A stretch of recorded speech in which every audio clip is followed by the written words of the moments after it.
All right, well, I'm going to go ahead and bring us to order with my daughter's Himalayan tea bell.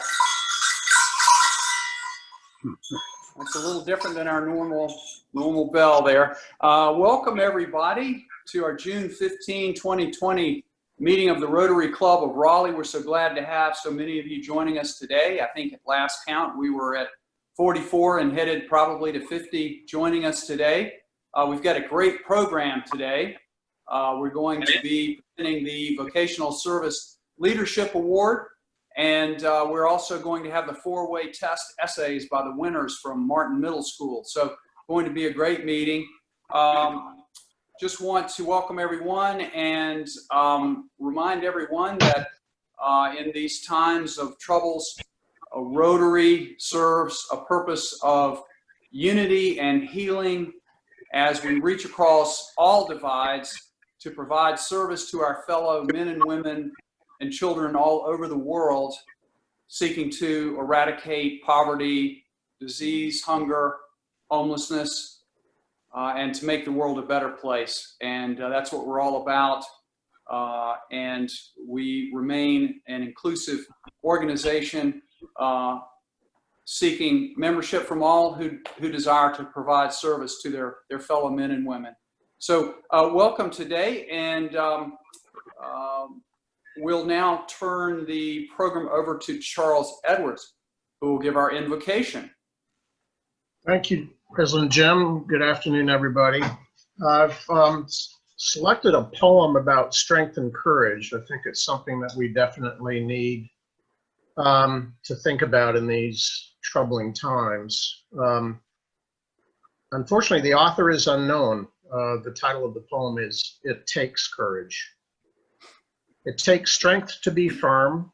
It takes courage to be gentle. It takes strength to conquer. It takes courage to surrender. It takes strength to be certain. It takes courage to have doubt. It takes strength to fit in. It takes courage to stand out. It takes strength to feel a friend's pain. It takes courage to feel your own pain. It takes strength to endure abuse. It takes courage to stop it.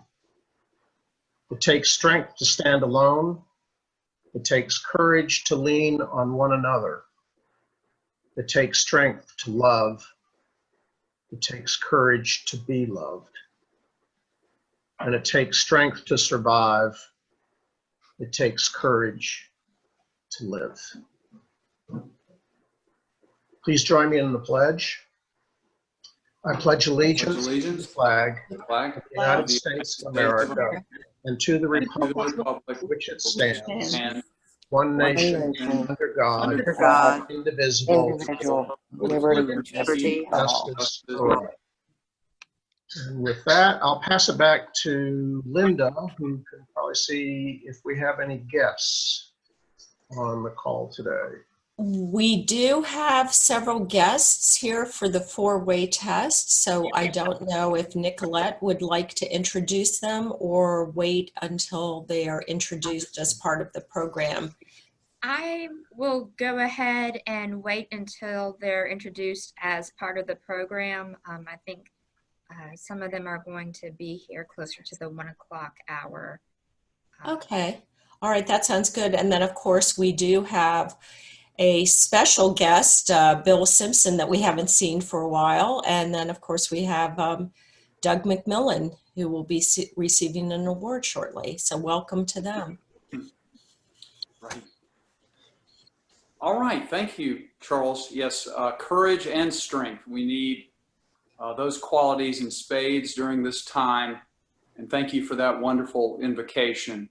So this is a reminder that we still have the cart and we still have happy dollars during this time. So for everyone who's got a spare dollar or spare change, if you can make a pledge or a gift to a donation to the cart, to the happy dollars, just send Linda an email or a text.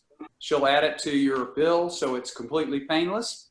and those little amounts really add up to a lot, as our club is a leading supporter of the fight against Alzheimer's and dementia. So let's keep up that great work even during this challenging time. Just a reminder, if you're shopping at home, if you use Amazon Smiles, there's a component of interest that goes to benefit our charity Wake Smiles, and this is a great thing to do. We hope you'll, while you're supporting the economy and getting things that you need, if you do it off Amazon Smiles, it benefits our charity. So thank you so much for that. Just a quick reminder that we're trying to wrap up our fiscal year. It ends the last day of this month. Most of you have paid your dues, and we thank you for that. We still have a few members that are waiting until the deadline to do so.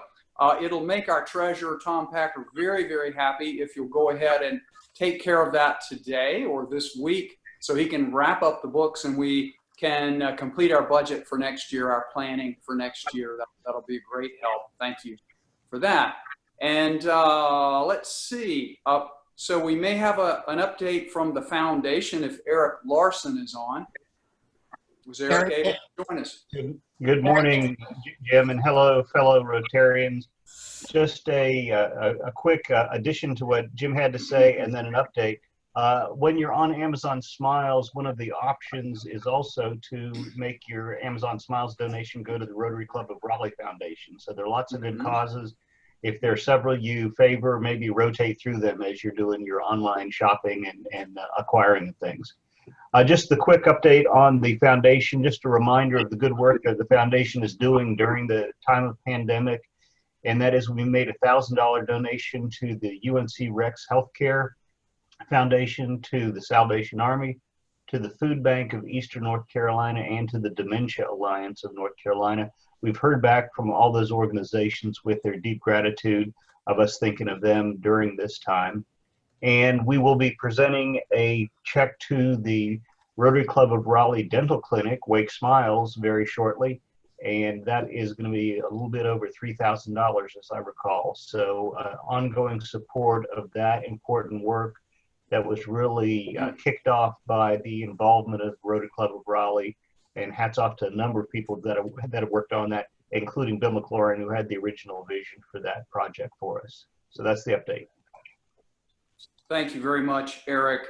As we're talking, I'm seeing a lot of notes popping up on my screen about donations to the Cart Bucket to Happy Dollars. So thanks for those as they're coming in. Let's see, we're going to have hopefully a very special speaker next Monday. We'll be announcing that. I'm going to keep it a bit of a secret at this point, but we're hoping to have a very impactful speaker next Monday at 12:30. Actually, the talk will begin at 1.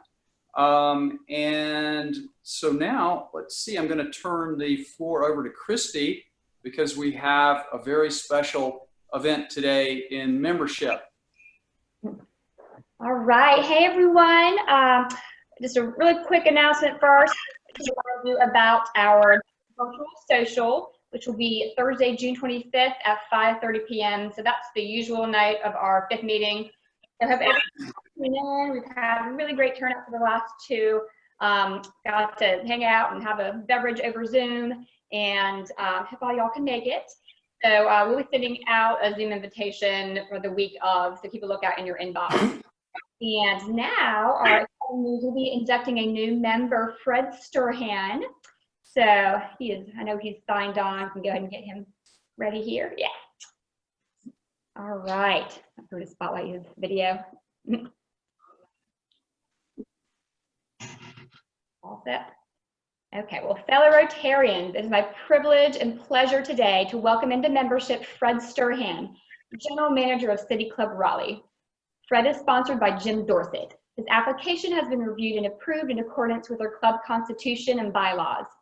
Fred, we will now proceed to admit you into membership in the Rotary Club of Raleigh and to the friendship of Rotary throughout the world.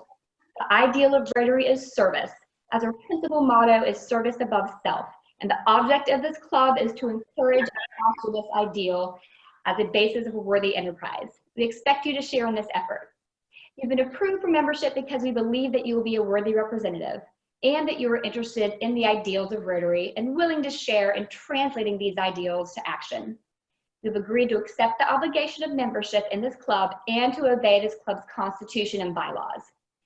At this time, I now have the pleasure of asking Jerry G., the office manager at City Club Raleigh, to pin the Rotary emblem on Fred.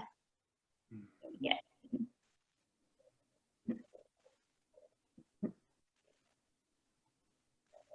Awesome. Well, Fred, we hope you will wear your pin with pride, and welcome to the Rotary Club of Raleigh. And fellow Rotarians, please give a virtual round of applause to present you. So excited to have you.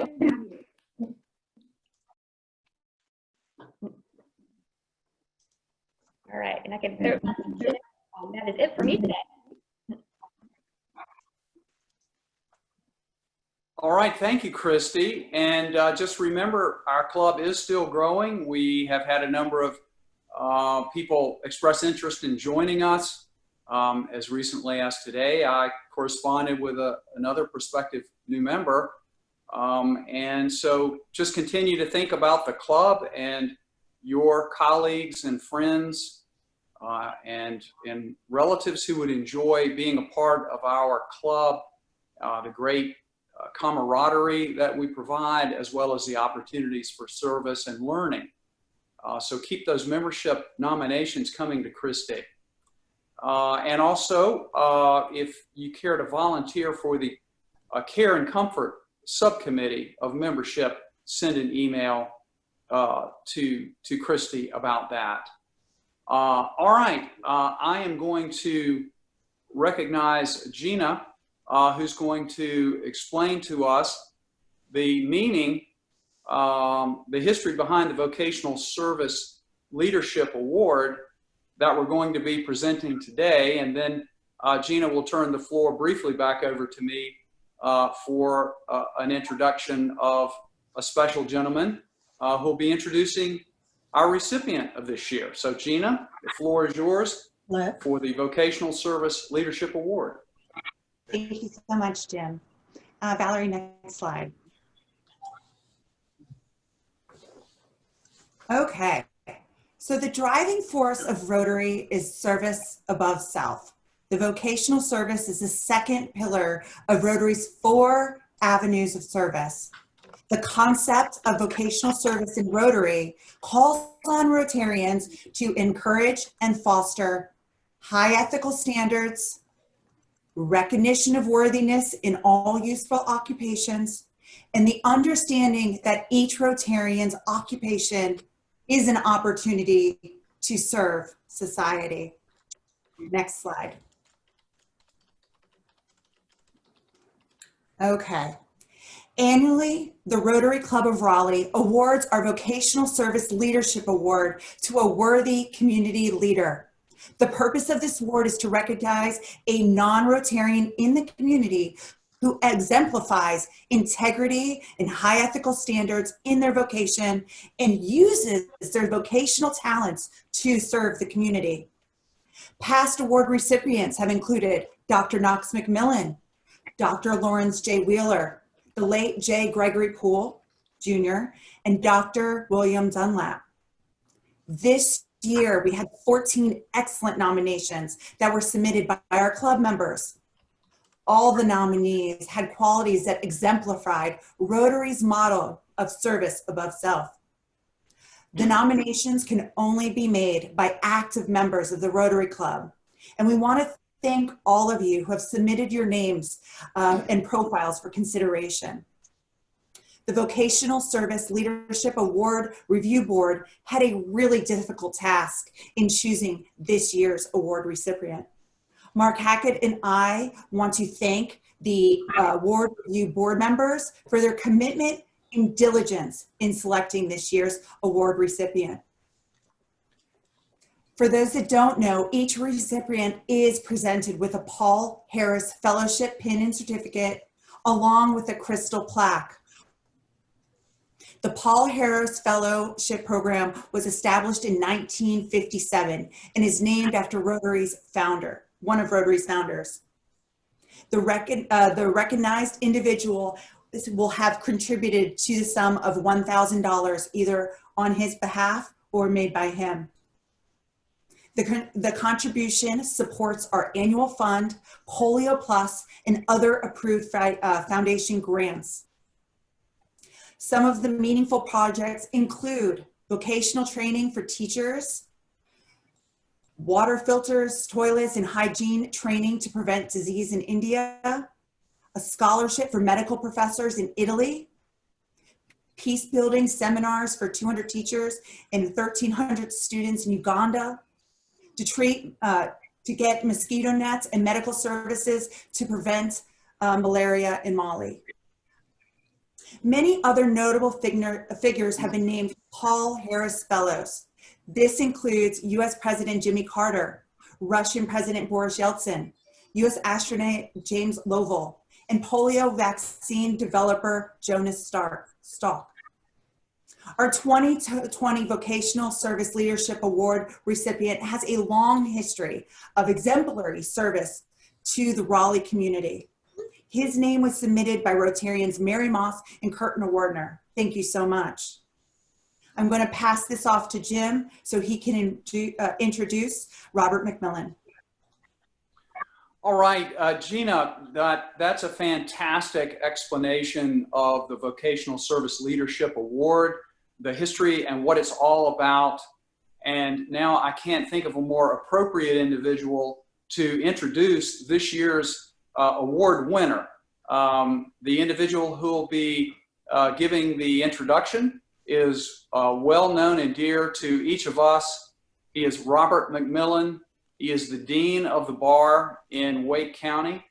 I've looked up to him my whole life, as have many of you. And I know he's going to be fascinating as always as he gives this introduction. And so without further ado, let me present Robert McMillan for a very special award.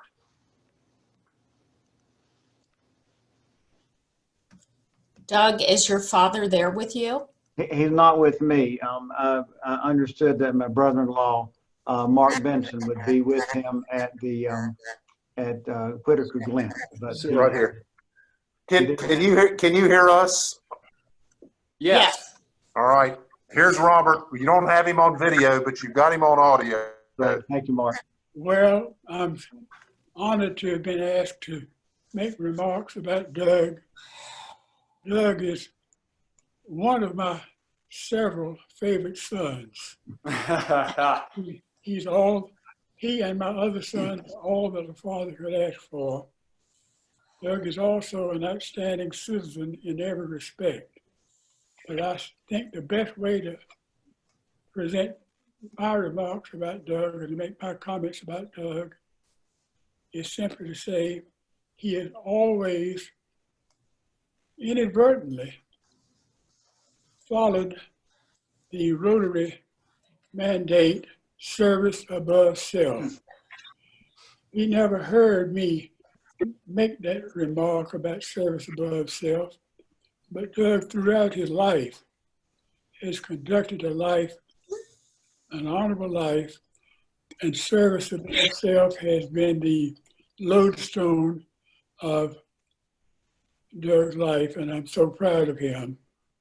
And I appreciate so much the Rotary Club making this presentation to Doug.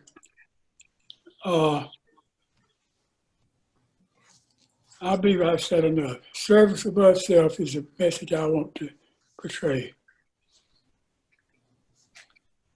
Thank you so much, Robert. And just want to say that Doug McMillan is someone that I've known my whole life. His brother was in my class growing up, and Doug was the big brother, and we looked up to him. And we looked up to him as when we were young, and we still do, because he has exemplified service above self throughout his career. He's been involved in the YMCA and its mission to serve people in our community. And he has, throughout his life, throughout his career, he has used his vocation in leadership of the YMCA to exemplify service above self and to help so many people in our community to grow in strength and courage, as we heard from our invocation from Charles Edwards. And so, Doug, it's with great pleasure, it's an honor to present you with the 2020 Vocational Service Leadership Award and to induct you as a member of the Paul Harris Fellowship. And so we thank you for all you've done. We're pleased to be able to honor you in this way, your life of service.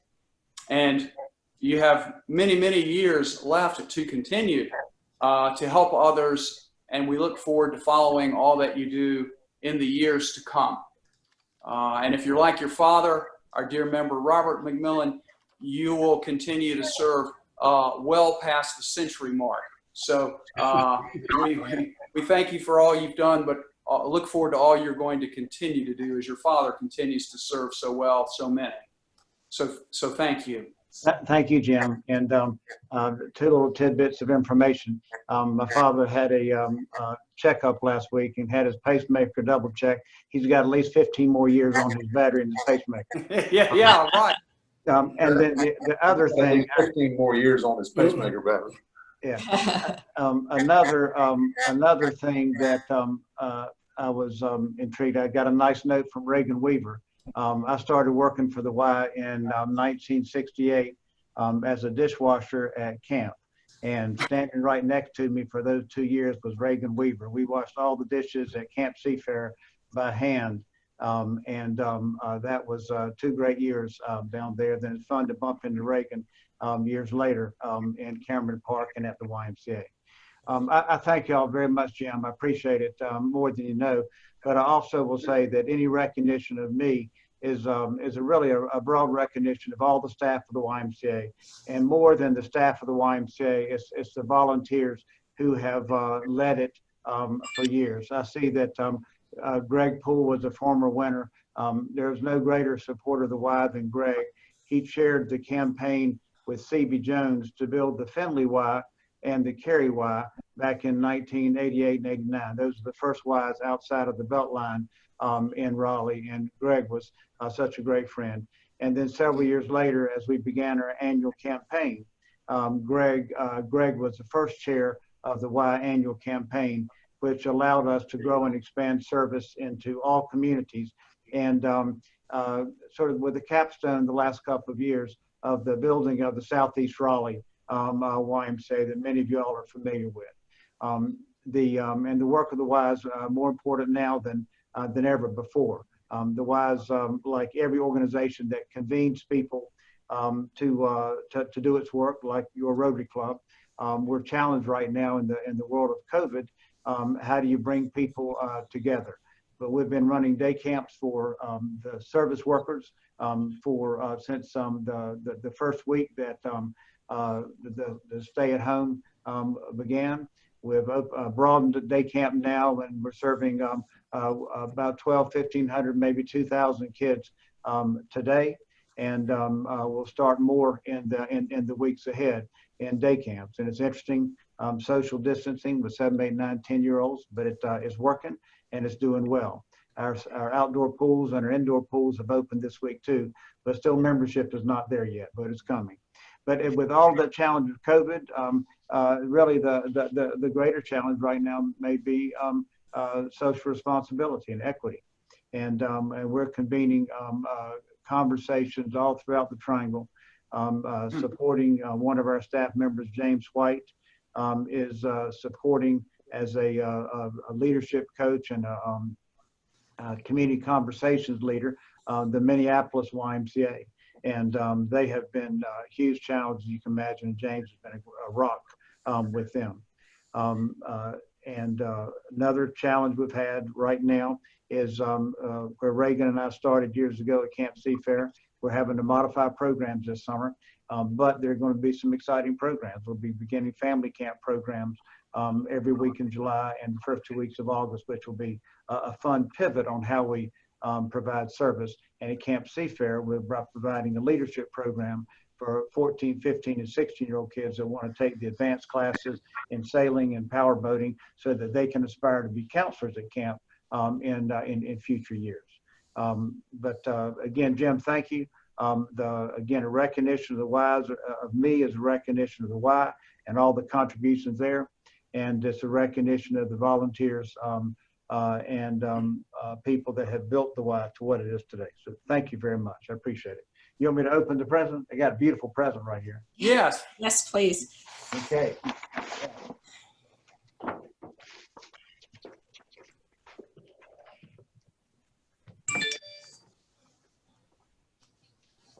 Yep, look at this. There you go. Thank you all very much. I appreciate that very much. You're welcome. Thank you, Doug. We're very proud to have you as our winner of this prestigious award this year. You exemplify what we're all about. And the Paul Harris Fellowship is presented in furtherance of understanding and friendly relations among peoples of the world. And I can't think of anything more needed right now in this time than that. So thank you so much. Now, along the same lines, it's my pleasure to turn the floor over to Nicolette Fulton because she's going to present our four-way test essay winners. Nicolette? All right, Jim, thank you very much. I'm so excited to share with everyone the winners of our four-way test. The four-way test, we say it at every meeting. Is it the truth? Is it fair to all concerned? Will it build goodwill and better friendships? And will it be beneficial to all concerned? Well, how many of us know and practice this, and how many of us would expect a middle school student to express this in a fantastic essay?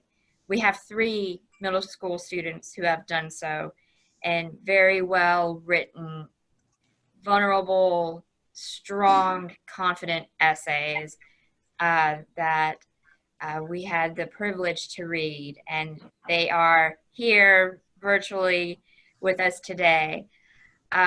First, I want to thank a very important person, and that is Valerie Reppy. She has put up with all the hurdles that we've had to deal with throughout this process, and has been an advocate for her students, has been there for I don't know how many years, going with this essay contest. And she is the Martin Magnet Middle School English Department Chair, and is just a phenomenal teacher, a phenomenal advocate for these students. And I just think she deserves a round of applause. So if we could all give her a round of applause, that's very much appreciated. So we have the 3 winners here with us today. First place is Will Griffin. Second place is Bailey O'Connell. And third place is Tula Leonard. And what I'm going to do is I'm going to ask the students if they, just give them a brief introduction and ask them if they could to read their essay. So first is Will Griffin, and he is here with his parents, Charles and Trina Griffin. He is going to be attending Cardinal Gibbons in the fall. And he did a really thorough analysis of his own actions. I'm really proud of his essay because I don't think I would, as a in his essay go through what he did with my own actions. So, Will, if you could read your essay for us.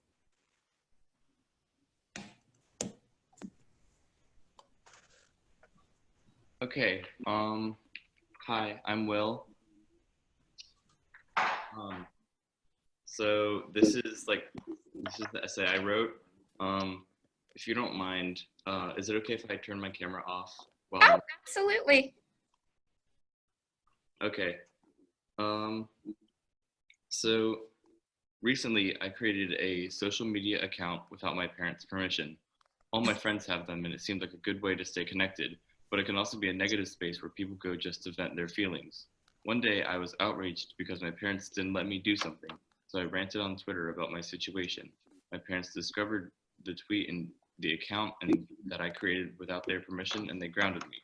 If I had applied the four-way test, I would have been more thoughtful about my actions, and it would have led to a better outcome. The test is a four-question philosophy you can ask yourself to see if your actions are ethical. First, is it the truth? I knew I needed permission to create an account, but I didn't ask or tell my parents, so I lied.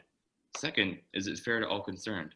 It wasn't fair because I was talking about my pain publicly rather than directly to my parents, not giving them an opportunity to respond to me or to trust me with an account. Third, will it build goodwill and better friendships? This decision didn't build goodwill because I lost trust and respect for my parents. Therefore, they may not trust me in the future. Also, speaking negatively about others is not a good way to build better friendships. Finally, will it be beneficial to all concerned? It wasn't beneficial because I got punished, my parents were upset, and everyone was left with negative feelings about the situation. In conclusion, if I had used the four-way test to think about my actions before I did them, I would have been more mature and I would have more trust for my parents going into the future. All right, Will, thank you very much. Terrific. Wonderful essay. Yeah. So Will is our first place contest winner, and we were very impressed with your essay. So thank you very much. Like I said, you know, I don't know if I would have gone through such an analysis myself. Second place is Bailey O'Connell, and Bailey, she is here with her parents, Dana O'Connell. And Bailey had an essay that was a great reminder to everyone that you are always enough. And I think that is an important lesson for all of us to know is no matter what anyone says, you are always enough. So Bailey, if you could read your essay.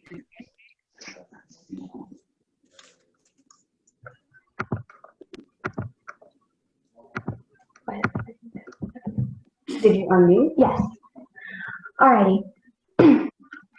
Today is a new day, I say to the girl in the mirror. She stares back, almost as if to say, "Are you sure about this?" Am I trying too hard to look good for school? I ask myself. I study the girl some more and then pull away. On the walk to school, I am lost in thought. Look at yourself. You're not good enough. I feel lost in a hole of my own criticism. More thoughts waterfall into my brain, and I find myself drowned in them. I push everything away as I arrive at school. I can't show my pain. Walking down the halls with my books, I look around me. Every girl is dressed in athletic clothing. I look down at my best jeans and cardigan. I'm different. Anxiety builds up inside of me. I begin to question myself. My friend walks up to me. "Why do you look like you're dressed for picture day? You don't have to try so hard," she snickers. As she walks away, I run to the bathroom and wish I could stay there forever. The words sting, and I feel numb and shaky, on the verge of tears. I look in the bathroom mirror. Am I overthinking this? I decide not to let her words get to me. Instead, I put them through the four-way test. Her words are not the truth. I do look good, and I need to remind myself of that. It wasn't fair to me when she said those hurtful words. Being mean will never build goodwill or better friendships, and I couldn't benefit from words that increase my insecurity. Because of the four-way test, I'm able to find my inner beauty and confidence. I push the words away and hold my head a little high. Fantastic. Bailey, that was such a great essay. Thank you so much. And I really appreciate the fact that you shared with us that, you know now that you are always enough. So thank you. And our third place winner is Tula Leonard. She's here with her mom, Julie Leonard. And Tula had a really special essay. It was, the type of essay you read it and you know that the person writing it came straight from the heart. But I'm having trouble accessing it, and I think she's having trouble accessing it as well. So I'm sorry. I don't think Tula's going to be able to read it to everyone. But I just wanted to share with everybody that it was a very special essay, that just the vulnerability and the heartfeltness of it, that is really what brought it to me and made it special to me. So thank you, Tula, for sharing, and always know it's okay to be vulnerable. So congratulations to everybody. You did a great job, and we appreciate all that you did. Thank you so much for choosing our essays. I really appreciate it. Thank you so much. So Will and Bailey and Tula, we really appreciate your courage and your strength and your insight to provide us with such insightful and thought-provoking essays. So Will, you examined your own actions in light of the four-way test. And Bailey, you examined the actions of a friend, a contemporary, and you judged how those complied or didn't with the four-way test. That's a great thing to carry through into any situation. And Tula wrote about vulnerability. So I would just say to our three winners, you are headed for great things, and just to continue to exercise the kind of thoughtfulness that you've shown here. And you will rebuild that trust with your parents over time. Bailey, each of us has some of those same feelings that you expressed, and you certainly are headed for great things. And Tula as well. We thank each of you for taking time to think about the four-way test and to write such terrific essays. And I also want to thank Nicolette for spearheading this effort to identify the winning essays and to bring three such outstanding young people forward with these powerful essays for us to hear and consider. And so, saying that, we're going to close our meeting, as we always do, with our own saying of the four-way test, and we can examine our own actions as to how we are measuring up and strive to do better also. Okay, so let's close now with first, is it the truth? Second, is it fair to all concerned? Third, will it build goodwill and better friendships? Fourth, will it be beneficial to all concerned? Thank you, Rotarians. R-O-T-A-R-Y. That spells Rotary. Very good. All right, Rotarians, thank you. Thank you for a great meeting. Goodbye to them. We are adjourned. Thank you. Bye, Bill and Bill. Congrats, everyone. Yes, Very much. thank you. Thank you, Nicolette. Absolutely. Y'all have a good day. Yes, thank you, Bill and Bill. No, pleasure. It was a great meeting. Thank you. And Great to see you, Bill. congratulations, Doug. Fantastic. Thank you. Bye now. Bye-bye. Good to see you, Charlie.